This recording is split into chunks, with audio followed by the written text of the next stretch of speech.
बिस्मिल्लाहिर्रहमानिर्रहीम, अस्सलाम वालेकुम। Welcome to all students. मैं हूं आपका टीचर मोहम्मद अफजल वकार और आप देख रहे हैं मेरा YouTube channel Waqar institute. MTH 102 basic algebra and trigonometry का लेक्चर नंबर 9 है हमारे पास।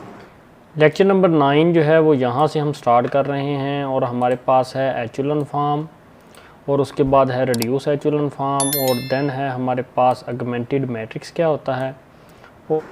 हम echelon form, reduce echelon form और ऑगमेंटेड मैट्रिक्स के बारे में पढ़ेंगे। यहाँ पे हमारे पास एचुलन फॉर्म में डेफिनेशन है every non zero row begins with a. हर नॉन ज़ीरो रो जो है वो किससे शुरू होगी? एक से, यानी लीडिंग जो एंट्री होगी वो क्या आपकी होगी? 1 होगा। यानी लीड जो करेगा वो आपका कौन सा नंबर करेगा? 1 करेगा। जैसे मिसाल के तौर पे मैं आपको एक मिसाल दे देता हूँ। ये आपका मैट्रिक्स है, तो नॉन ज़ीरो रो कौन सी होती है? ये जो अगर तमाम एलिमेंट जो हैं ये ज़ीरो हैं, अगर इसमें कुछ एक ऐसा एलिमेंट या दो ऐसे एलिमेंट आ जाएं जो ज़ीरो ना हों तो वो आपकी कौन सी रो कहलाती हैं? Non zero row. ये आपकी ज़ीरो रो है और ये आपकी दोनों क्या हैं? नॉन ज़ीरो रोज़ हैं। तो लीडिंग 1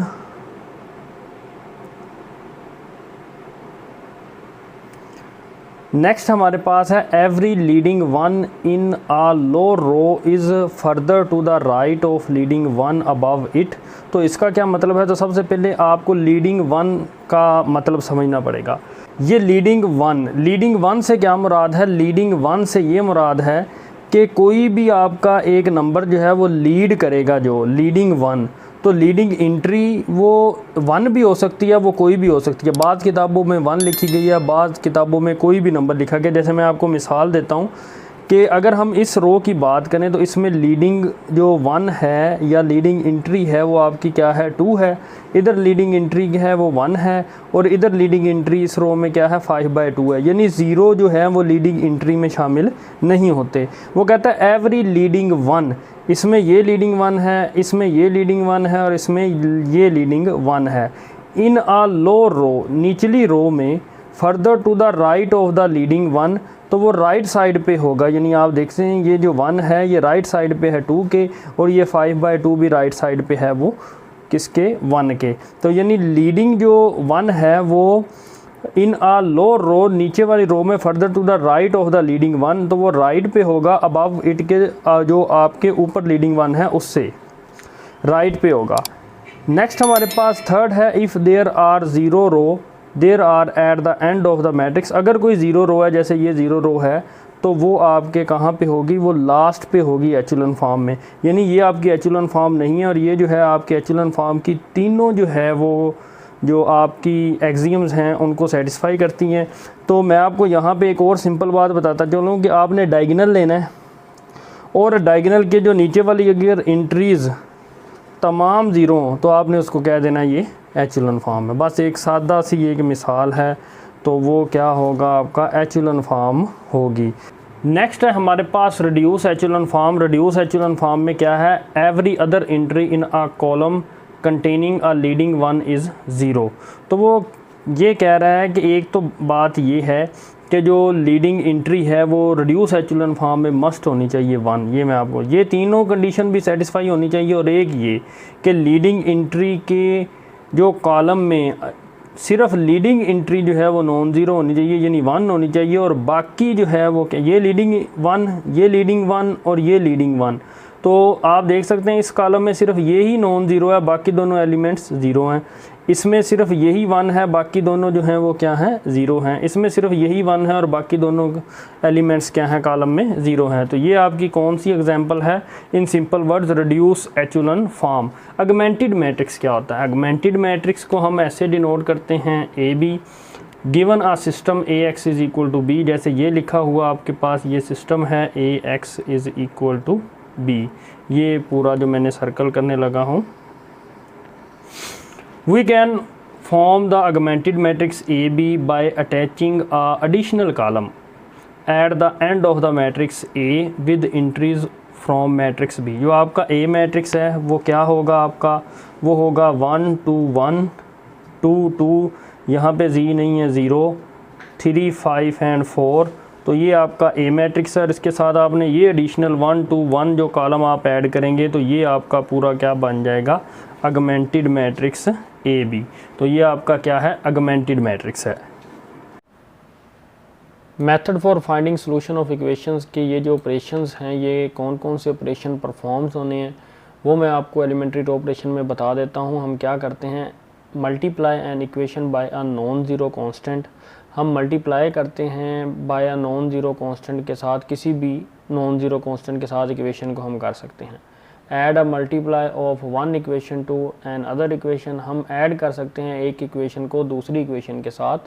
एंड थर्ड है इंटरचेंज टू इक्वेशंस, और हम दो इक्वेशंस को इंटरचेंज भी कर सकते हैं।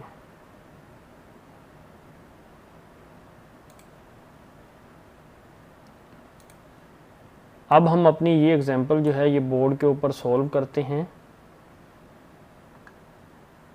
एग्जांपल है हमारे पास, solve the following system of equation. तो आपने ये आपके पास, आप जानते हैं ये सिस्टम ऑफ इक्वेशंस हैं, तो इसको आपने सॉल्व करना है। तो ये जो सिस्टम है इसको हम इस फॉर्म में लिख सकते हैं, मैट्रिक्स फॉर्म में। ये जो होता है 1 to 1, यानी 1 to 1 जो coefficient of x y z हैं 1 to 1। देन है हमारे पास 2 2 एंड z है नहीं है इसलिए 0 2 2 0। देन 3 5 4 3 5 4, और ये हमारे पास x y z। तो हमने जो है इस फॉर्म में लिखा इसको ax is equal to B की फॉर्म में। तो ये ए मैट्रिक्स है हमारे पास, ये हमारे पास x है, और ये इज़ इक्वल टू ये हमारे पास क्या है, बी मैट्रिक्स है। a और x को मल्टीप्लाई करेंगे, इज़ इक्वल टू बी रखेंगे तो इसी के इक्वल आ जाएगा। हम जानते हैं ऑगमेंटेड मैट्रिक्स क्या होता है, हम इसको ऑगमेंटेड मैट्रिक्स में लिख देंगे कि आपने ये जो b का कॉलम है इसको ऐड कर देना होता है a के मैट्रिक्स में। तो ये आपके पास क्या है, ऑगमेंटेड मैट्रिक्स। और ये जैसा कि मैंने आपको बताया जो है रो इक्विवेलेंट मैट्रिक्स जो होता है वो क्या होता है, ये मैं आपको बता चुका हूँ कि रो इक्विवेलेंट मैट्रिक्स में हम क्या करते हैं। रो इक्विवेलेंट मैट्रिक्स में हम 3 काम कर सकते हैं। Multiply an equation by a non zero constant, add a multiply of one equation to another equation, interchange two equations. Elementary row operation जो है या एलिमेंट्री कॉलम ऑपरेशन जब आप करते हैं तो आप इनमें से तीनों में से कुछ भी आप मैट्रिक्स के साथ कर सकते हैं। तो ये साइन है एलिमेंट्री रो ऑपरेशन का, तो आप यहाँ पे इसके ऊपर आर भी लिख सकते हैं, आप ऐसे भी लिख सकते हैं एलिमेंट्री रो ऑपरेशन। तो आप सादा ये साइन भी लगा सकते हैं। तो हमने सबसे पहले करना है, ये हमारे पास ऑगमेंटेड मैट्रिक्स है, हमने इसको रिड्यूस एचेलॉन फॉर्म में कन्वर्ट करना है। इस मैट्रिक्स को सबसे पहले ये लीडिंग 1 है और इसके नीचे हमने क्या लाने हैं, 0 लाने। तो ये कैसे आएंगे, R2 - 2 R1 करने से यहाँ पे 0 आ जाएगा, R3 - 3 R1 करने से यहाँ पे 0 आ जाएगा। ये बात आपने याद रखनी होती है कि जिसको आपने चेंज करना होता है उसको आपने सबसे पहले लिखना है। यानी R2 में हमने चेंजिंग लानी है, यानी यहाँ पे 0 लाना है, इसलिए हमने R2 - 2 R1 करने से हमारा आंसर क्या आ जाएगा, ये इससे 0 आ जाएगा। मैं आपको एक्सप्लेन करता हूँ। ये है हमारे पास R1, ये है हमारे पास R2, ये है हमारे पास R3। तो ये मैंने R2 - 2 R1 ये R2 लिखी है, हमारे पास है R2 जो है 2202 है, ये लिखी हुई 2202। R1 जो है हमारे पास है 1211। हमने R1 के साथ किसको मल्टीप्लाई करना है, 2 को मल्टीप्लाई करते हैं तो देखते हैं आंसर क्या आता है। ये देखें 1 2 1 are 2 2 2 are 4 2 1 are 2 and 2 1 are 2। तो इन दोनों को हमने R2 और 2 R1 को क्या करना है, माइनस करना है। हम इनके साइन चेंज कर देंगे, माइनस करेंगे, 2 में से 2 गए 0, 2 - 4 - 2 0 - 2 - 2 एंड 2 - 2 0। ये जो है आपकी R2 - 2 R1, तो ये R2 की जगह पे ये आ जाएगा आपका 0 - 2 - 2 और 0। ऐसे ही R3 - 3 R1, R3 है आपकी 3 5 4 1, ये हमने लिखी। एंड देन हमने R1 को 3 के साथ मल्टीप्लाई करना है। ये है हमारे पास R1 3 1 are 3 3 2 are 6 3 1 are 3 3 1 are 3। तो इनको हमने भी क्या करना है, माइनस करना है। माइनस करने से क्या हासिल होगा, 3 - 3 0, 5 - 6 -1, 4 - 3 1 1 माइनस 3 जो है वो आपके पास क्या हासिल होगा, यहाँ पे -2 हासिल होगा जी, -2 हासिल होगा। यहाँ पे थोड़ी सी मिस्टेक है तो यहाँ पे आपका -2 हासिल होगा। तो ये -2 है। अब हमने क्या करना है कि ये हमारे पास कॉलम जो है ये लीडिंग एंट्री और उसकी बाकी जो उस कॉलम में जो बाकी जो एंट्रीज़ हैं वो ज़ीरो हो गई।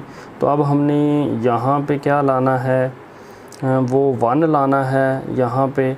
तो हम क्या करेंगे, इन दोनों को इंटरचेंज कर देंगे R2 R3, क्योंकि एलिमेंट्री रो ऑपरेशन में हम दो रोज़ को आपस में इंटरचेंज कर सकते हैं। हमने इंटरचेंज कर दिया, 0 -2 0 रो 3 बन गई, 0 -1 1 और -2 आपकी क्या बन गई, रो 2 बन गई। तो यहाँ पे 1 लाने के लिए हमें -1 के साथ मल्टीप्लाई करना पड़ेगा R2 को। तो ये हमने -1 के साथ R2 को मल्टीप्लाई कर दिया, यानी माइनस को R2 के साथ मल्टीप्लाई किया। 0 1 -1 और 2 साइन चेंज हो जाएंगे। अब हमने यहाँ पे 0 लाना है और यहाँ पे 0 लाना है, वो इस ऑपरेशन से आएगा R1 -2 R2 R3 + 2 R2। तो R1 में इस ऑपरेशन से 0 आएगा, R3 में इस ऑपरेशन से 0 आएगा। आपके पास है R1 है हमारे पास 1 2 1 1, वो हमने लिख ली। और जो R2 है उसको हमने 2 के साथ मल्टीप्लाई करना है, 2 0 0 2 1 2 -1 मल्टीप्लाई बाय 2 -2 2 मल्टीप्लाई बाय 2 4। तो इनको जब आप माइनस करेंगे तो माइनस करने से आप देख सकते हैं आपके आंसर क्या आएंगे। यहाँ पे 1, यहाँ पे 0, यहाँ पे +2 और 1 3 और यहाँ पे -3। तो ये है आपकी R1। तो R3 जब हम चेंज करेंगे तो वो R3 क्या है, वो उसका स्टेप ये है, R3 + 2 R2। R3 की जो वैल्यू है वो है 0 -2 और 0। और R2 को आपने 2 के साथ मल्टीप्लाई करना है। R2 को जब हमने 2 के साथ मल्टीप्लाई किया, 2 0 0 2 1 2 एंड -1 मल्टीप्लाई बाय 2 -2 एंड 2 2 4। तो जब इनको हम ऐड करेंगे 0 0 -4 एंड 4, तो ये आपकी R3 है। तो हम इसको ऐसे लिख देंगे। अब हमने यहाँ पे जो है 1 लाना है, तो हम -1/4 के साथ डिवाइड करेंगे, 0 0 यहाँ पे 1 और यहाँ पे -1 आ जाएगा।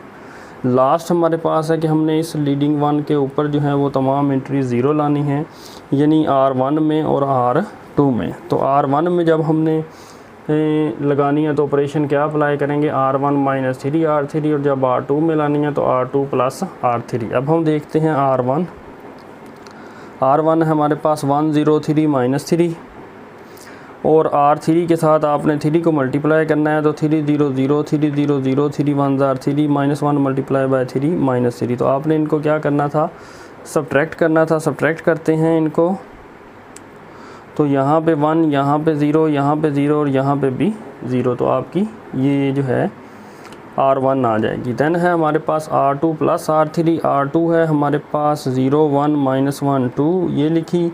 R3 है हमारे पास 0 0 1 -1। इनको हमने ऐड करना है, ऐड किया तो हमारे पास ये आंसर आ गया 0 1 0 एंड 1। तो ये जो है हमारे पास R2 का आंसर आ गया 0 1 0 1। तो ये जो है आपका क्या है, रिड्यूस एचेलॉन फॉर्म जो है वो उसमें कन्वर्ट हो गया। तो हम कंपेयर करेंगे x = 0 and y = 1 and z = -1। तो ये है आपका सलूशन। उम्मीद करता हूँ कि आज का लेक्चर आपको समझ आ गया होगा। For more video subscribe to my channel and stay tuned with Waqar institute. Thank you.